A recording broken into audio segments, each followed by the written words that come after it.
તો પૂર્ણાંકોના સરવાળા બાદબાકી માટે બાળકોને ઘણીવાર નિશાનીઓમાં અને એ રીતે બહુ તકલીફ પડતી હોય છે. તો હું એક અલગ સૂત્રની મદદથી પૂર્ણાંકોના સરવાળા બાદબાકી કરાવતી હોઉં છું, જે તમને બતાવું. તો એના માટે મેં એક સૂત્ર બનાવ્યું છે, સરખી નિશાની સરવાળો, અલગ નિશાની ઓછા.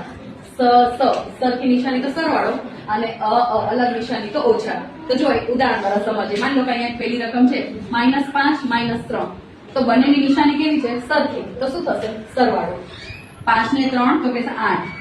અને જવાબની નિશાની સરવાળા બાદબાકી માટે હંમેશા મોટી સંખ્યાની નિશાની લેવાની. અહીંયા મોટી સંખ્યા 5 છે, એની નિશાની છે માઇનસ, તો જવાબની નિશાની આવશે -8. બીજું જોઈએ, અલગ. જો અહીંયા બંનેની નિશાની કેવી છે? અલગ છે. આ માઇનસ છે, પ્લસ છે.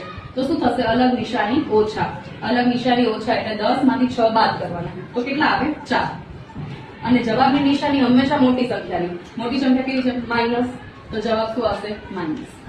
જો ત્રીજું જોઈએ, અહીંયા 5 આગળ કોઈ નિશાની નથી એટલે કેવા છે? ધન. બરાબર? પ્લસ છે. અને 10 છે માઇનસ. કેવી નિશાની થઈ? અલગ નિશાની. તો અલગ નિશાની ઓછા, મતલબ કે આપણે બાદબાકી કરવાની છે. મોટી સંખ્યામાંથી પહેલા નાની સંખ્યા બાદ કરીએ એટલે 10 માંથી 5 બાદ કરીએ, શું આવશે? 5. નિશાની જવાબની મોટી સંખ્યાની એટલે માઇનસ. જો અહીંયા છેલ્લું, આ તો સિમ્પલ જ છે, બંને પ્લસ છે એટલે સરખી નિશાની સરવાળો. 5 અને 3 કેટલા થશે? 8.